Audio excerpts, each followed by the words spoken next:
1996లో వచ్చిన 'భారతీయుడు' చిత్రం ఒక అద్భుతం. దర్శకుడు శంకర్ దేశంలో పెరిగిపోయిన అవినీతి మీద వదిలిన అస్త్రం. తెల్లదొరలకు మించి అధికారులు పేదలను దోచేస్తుంటే, ఒకప్పటి స్వాతంత్ర సమరయోధుడు తిరగబడితే ఎలా ఉంటుంది అనే కోణంలో 'భారతీయుడు' చిత్రం తెరకెక్కింది. 'భారతీయుడు' మూవీలో కమల్ హాసన్ డ్యూయల్ రోల్ చేశారు.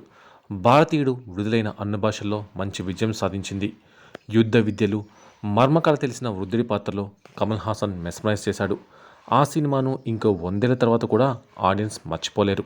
ఏఆర్ రెహమాన్ మ్యూజిక్ మరో ప్రధాన హైలైట్. మరి అలాంటి ఆల్ టైమ్ బ్లాక్ బస్టర్కి సీక్వెల్ అంటే అంచనాలు ఏ స్థాయిలో ఉంటాయో ప్రత్యేకంగా చెప్పనక్కర్లేదు. అయితే 'భారతీయుడు 2' చుట్టూ అనేక వివాదాలు నెలకొన్నాయి. సెట్స్లో ప్రమాదం జరిగి 2 యూనిట్ సభ్యులు మరణించారు. నిర్మాతలతో దర్శకుడు శంకర్కి విభేదాలు తలెత్తాయి. దాంతో మొత్తంగా ప్రాజెక్ట్ ఆగిపోయింది.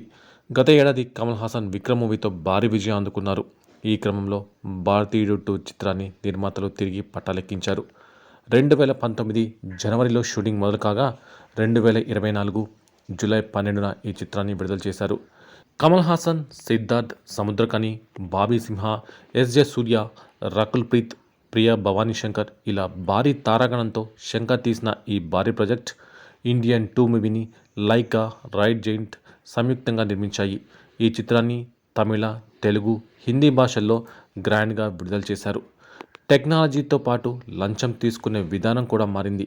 ఇదే పాయింట్తో ఇండియన్ 2 సినిమా మొదలవుతుంది. లంచం దాన్ని ప్రశ్నించే యువకుడిగా సిద్ధార్థ కనిపిస్తాడు. 20 ఏళ్ల తర్వాత స్వదేశానికి తిరిగి వచ్చిన సేనాపతి 100 ఏళ్లకు పైబడిన వయసులో అవినీతి పరులను ఎలా ఎదిరించాడు, అతనికి అండగా ఎవరు నిలిచారు అనేది సినిమా కథగా తెలుస్తోంది. నేటి సమాజంలో పేరుకుపోయిన అవినీతి, లంచగొండితనం మళ్ళీ ఎలాంటి పోరాటం చేశాడు, నేటి యువతను ఈ పోరాటంలో ఎలా భాగస్వామ్యం చేశాడు, అసలు సేనాపతి తాత రావడాన్ని నేటి సమాజం ఎలా చూసింది, సమాజంలో పౌరుల బాధ్యతల్ని సేనాపతి ఎలా గుర్తు చేశాడు, చివరికి లంచగొండి సమస్యని, అవినీతిమయమైన అధికారులను సేనాపతి ఎలా అంతం చేశాడన్నది ఈ 'భారతీయుడు 2'లో చూపించారు. ఇక సినిమా ఎలా ఉందని చూస్తే మొదటి 20 నిమిషాలు 'భారతీయుడు' రేంజ్ బొమ్మ చూస్తున్న ఫీలింగ్ కలుగుతుంది. అయితే ఆ తర్వాత మెల్లిగా బోర్ కొట్టడం మొదలవుతుంది. కథలో కొత్తదనం ఉండదు, చంపే విధానంలోనూ కొత్తదనం ఉండదు, ఫైట్స్లో కొత్తదనం కనిపించదు. ఇవన్నీ చూసినవిగానే అనిపిస్తాయి. ఇక ఎమోషనల్ కనెక్టివిటీ విషయానికి వస్తే 'భారతీయుడు 2' సినిమాలో తన కూతురి చావు, ఆమెను బతికించుకోవడానికి సేనాపతి పడే ఆవేదన జనాల్ని కదిలిస్తోంది. కూతురి సంతోషం కోసం కరెన్సీ నోట్లతో పడవలు చేసి ఇచ్చిన సేనాపతి ఆమెను బతికించుకోవడానికి లంచం ఇవ్వడానికి మాత్రం ఇష్టపడడు. ఇలాంటి ఎమోషనల్ కనెక్టివిటీ 'భారతీయుడు 2'లో ఏమాత్రం కనిపించదు. ఇదే సినిమాకి ప్రధాన మైనస్గా చెప్పవచ్చు. 'భారతీయుడు' సినిమాలోని పాటలు తెలుగులోనూ ఎవర్ గ్రీన్ హిట్స్.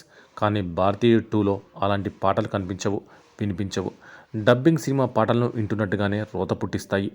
'భారతీయుడు' మూవీలో సేనాపతి గెటప్ వింతగా అనిపించదు. కానీ 'భారతీయుడు 2' మూవీకి వచ్చేసరికి కమల్ హాసన్ గెటప్స్ అన్నీ వింతగా అనిపిస్తాయి. మేకప్ వేసినట్టుగా తెలిసిపోతున్నప్పుడు సినిమాలో లీనమయ్యేలా ఫీల్ ఎలా కలుగుతుంది? 'రోబో' తర్వాత డైరెక్టర్ శంకర్ నుంచి సరైన సినిమా రాలేదు. 3 ఇడియట్స్ మూవీని స్నేహితుడి పేరుతో డబ్ చేసి మక్కి సీన్స్, కాస్ట్యూమ్స్ కూడా దించేశాడు శంకర్.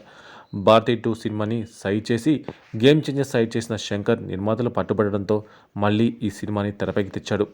ఏదో మొక్కుబడిగా సినిమాని పూర్తి చేయాలని చేసినట్టుగా ఈ సినిమా అనిపిస్తోంది. ఇక ఈ సినిమాలో ప్లస్ పాయింట్స్ చూస్తే 'భారతీయుడు' మూవీకి ప్రధానమైన ప్లస్ పాయింట్ కమల్ హాసన్ నటన మాత్రమే. ఏ పాత్రలో అయినా జీవించే కమల్ హాసన్ మరోసారి తన నటనతో సినిమాని లాక్కొచ్చే ప్రయత్నం చేశాడు. సిద్ధార్థ్, రకుల్ ప్రీత్ సింగ్, ఎస్జే సూర్య వంటి నటీనటుల నటనకు పేరు పెట్టడానికి లేదు. అయితే వారికి సరైన పాత్రలు అయితే దొరకలేదని చెప్పాలి. ఇక మైనస్ పాయింట్స్ చూస్తే 'భారతీయుడు 2' మూవీకి సరైన కథ లేదు, పాత కథే.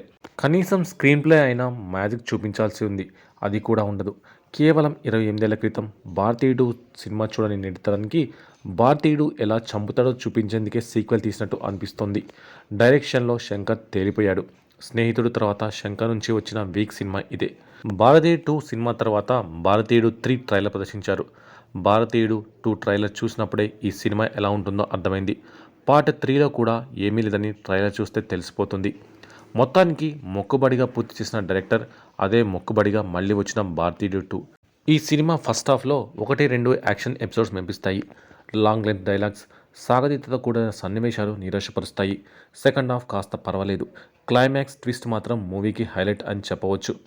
బ్యాక్గ్రౌండ్ సినిమాకి చాలా మైనస్ అయింది. ఇది మాత్రం షాకింగ్ అని చెప్పాలి.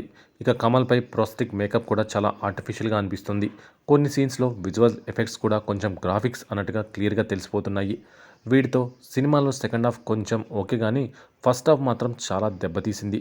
ఈ అంశాలతో ఈ చిత్రం బాక్సాఫీస్ దగ్గర నెట్టుకు రావడం కాస్త కష్టమనే చెప్పాలి. ఇక ఈ మూవీకి శామ్స్ క్రియేటివ్ ఛానల్ ఇస్తున్న రేటింగ్ 5కి 2 మాత్రమే. ఇది శంకర్ రేంజ్ మూవీ అయితే మాత్రం కాదు.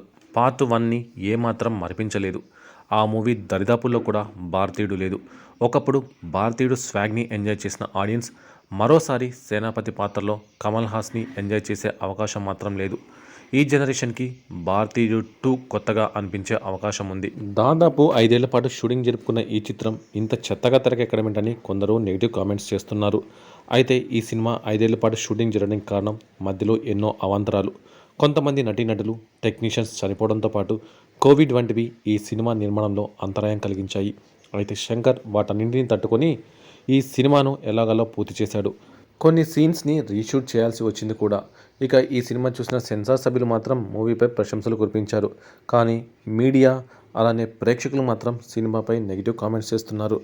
భారతీయుడు తొలి పార్ట్కి రెండో పార్ట్కి ఏమాత్రం సంబంధం లేదని, మూడో పార్ట్ వచ్చినా ఆ మూవీ అట్టర్ ఫ్లాప్ కావడం ఖాయమని ఇప్పుడే జోస్యాలు చెప్పడం మొదలుపెట్టేశారు.